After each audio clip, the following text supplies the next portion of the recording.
All right, my friends, it's October 21st, 2024. I have 7 big stories for you today.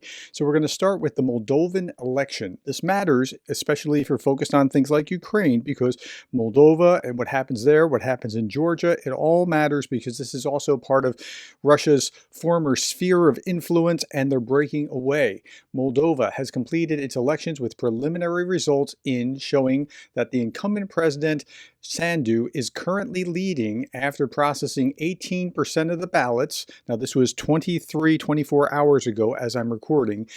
Initial figures indicate 57% of the voters are against constitutional referendum for EU accession. And then when you get to the end with 99% of voter ballots, they confirm positive response for the citizens of Moldova in the constitutional referendum. They just barely got by. So as a result, provisions for Moldova's EU integration will be included in the country's constitution.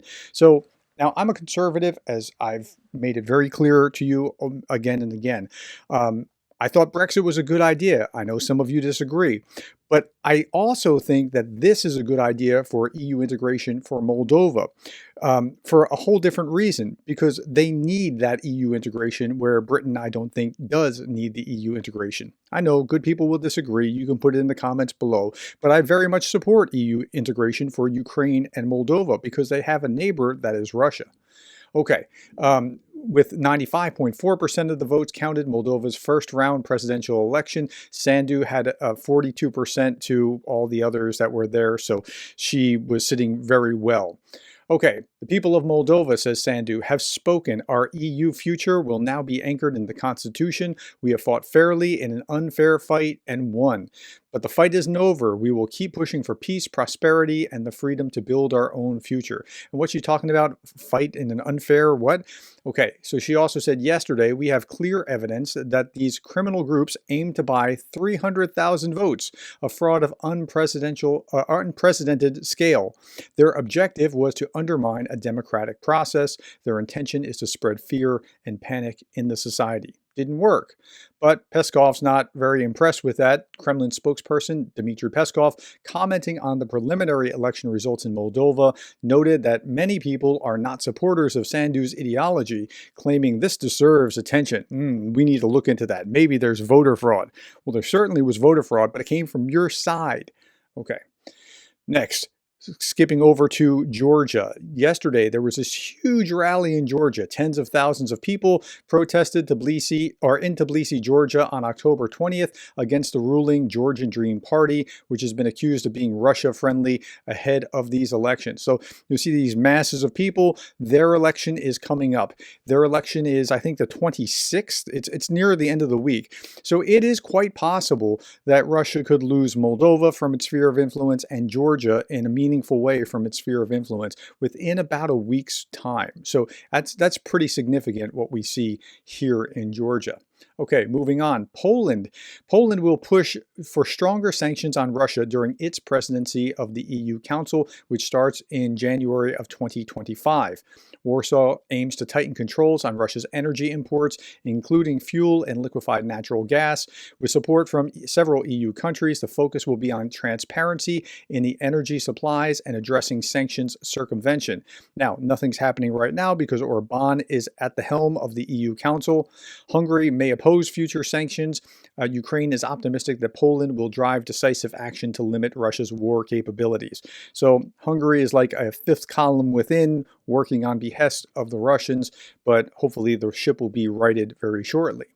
Next big story, the Brics summit will start tomorrow, October 22nd. Lula da Silva, the president of Brazil, the B in Brics is Brazil, has canceled his visit to the summit in Kazan due to a head injury. His doctors did not permit flying. So there's some speculation whether this was an actual accident that happened to him or some kind of coordinated step to not have to attend the summit. Don't know. I can't speculate, but he won't be attending the summit. But who will be attending the summit? That's the scary thing. Here, in an outrageous move, UN Secretary General Guterres will participate in the Brics summit in Kazan. Russia, according to the head of the organization's information center in Moscow, has said. So, yeah. So, now, he attended the Brics summit last year. the one that was in South Africa. And that's not good. That's giving kind of tacit approval by him showing up to this kind of event. But to show up to the one in Kazan when Putin is on the wanted list and he's showing up and kind of by being there blessing it, it just seems like it's a bad thing all the way around. Next big story. NATO's General Secretary Mark Rutte said that he spoke with South Korean President Yoon Suk Yeol about NATO's strong partnership with Seoul. They need to be reassured because Seoul's kind of out there by itself. They're not really defended like a NATO country might be. He also warned that North Korea sending troops to Russia and Ukraine would be a major escalation. But what are you doing about it? Like if there are Ukraine, they should have been saying something like, if North Korean boots are found on the ground in Ukraine, that will mean, or the former Ukrainian territories that Russia now claims that's still part of Ukraine, that will mean that NATO will allow X, Y, and Z, but they're not doing it. It's like both sides are trying to bluff each other. It's very sad to see. South Korea demands immediate withdrawal of North Korean troops from Russia's war efforts, but of course nothing will come of that. President Zelensky says we expect normal, honest, and strong reaction from our partners to North Korea joining Russia in the invasion of Ukraine. Appeasement of Russia could lead to World War III. If you want to know how to get to World War III, keep appeasing Putin. That's the way to get there, not standing up to him. If you stand up to him, you could back that down, but keep appeasing him and you'll get there. From the producers of We Aren't Going to Invade Ukraine, a week before invading Ukraine, there are no Russian troops in Ukraine, 30,000 troops were in Ukraine, and we have no plans to annex Crimea, a month before annexing Crimea comes, there's no North Koreans in Ukraine, says the Russians. Sure.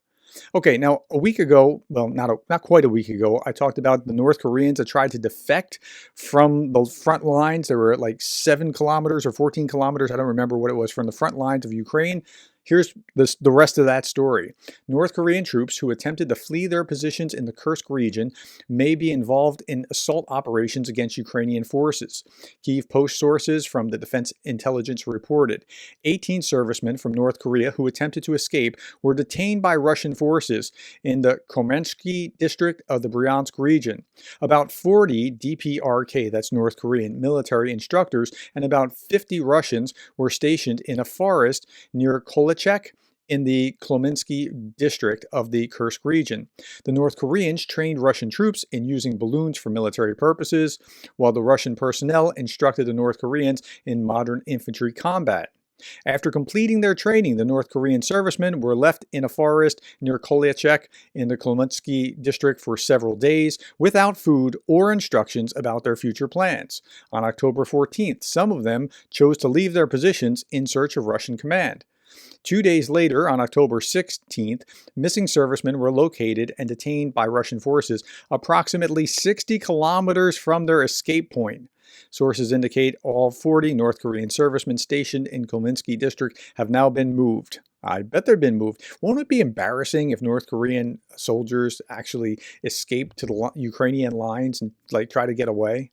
That'll be a pretty big black eye. Okay, next big story. So President Trump was saying this in an interview, quote, Vladimir Putin, if you go after Ukraine, I'm going to hit you right in the middle of frickin' Moscow. We're friends. I don't want to do it, but I have no choice. Okay, what's he talking about? Well, he was in this interview, and he was talking about how, the Russians, they're told, we call them the enemies, but really we have these enemies within. Those are people that don't vote for Trump. That's what he's talking about here, which is a terrible line. It's the equivalent of calling your opponents deplorables, which Hillary did in 2016, which was also not a good idea. And calling your American citizens that vote the other way, enemies within, bad idea. But he's in this interview, and in that context, he's talking about how, this war would never have happened if he was there and Biden was just so weak. And he says, Vladimir, if you pursue Ukraine, this is what he says he said to Vladimir Putin before. If you pursue Ukraine, I will hit you. You won't even believe it. I'm going to hit you right in the center of freaking Moscow. I said, we're friends. I don't want to do it, but I have no choice. He goes, no way. I said, way. I said, you're going to be hit so hard and I'm going to take those domes right off your head because, he lives under the domes, Trump said. Okay, So that's what he said in an interview. You can take that for whatever that's worth, but that's Trump trying to make the case that if he was president, none of this would have happened. Okay. Trump got carried away, says Dmitry Medvedev. Carried away. Did he really talk about hitting fricking Moscow? Of course not. He generally smoothed as silk in negotiations, and there's only one answer to such words: your fricking Washington will get hit too. In general, our relationship with him is quite warm. Okay, well, yeah. I don't know what to take away from that either. But Trump was trolling Kamala Harris, and he showed up in McDonald's in Pennsylvania, and he was inside the restaurant serving French fries. Now remember, Pennsylvania is one of 6, maybe 7 swing states. So this is a swing state. So Trump decided to win the hearts and minds of residents this way. He was trolling Kamala Harris, who said she worked part-time at a diner when she was young. Trump thinks that's a lie and said so much. He claimed that he worked at McDonald's for 15 minutes more than Kamala here. And yeah, so he just, now this will actually resonate with a certain portion of the population, and I don't know why, because like anybody could actually do this, but they might actually think, wow, that's cool. Trump was in there, he was serving French fries, and he came out to the car window and was serving the customers to the car window. Okay, so yeah, well, that's a good looking, hello everybody, and he's, I'm having a lot of fun here today. It looks like the fake news is over there. I'm looking for a job, he says. Okay, all that. The fascinating thing about this was that this McDonald's was closed. Now, Jay and Kiev says even Trump's McDonald's visit was fake, but they might have had to close it for security reasons if he was going to do that as well. But the McDonald's put a sign out on their window saying, yes, we had to close for this. We're not a political organization, etc. So you can take away whatever you want from that. Put it in the comments below. I'm open to hearing whatever you have to say. We'll end with this, and that is save Ukraine, save Russia. Save Ukraine, save Russia. And here's Jake Sullivan like, oh, what do I do? It feels like this because they're not giving Ukraine what they need to actually do to Russia what they need to do to make them stop, because they don't really want Russia, it seems, to be defeated. I don't know how to describe it better than that, but that's my take on it. Tell me what you think. Thank you for the time. Thank you for the likes, the shares, the subscribes. Thank you for being the kind of person that cares about Ukraine.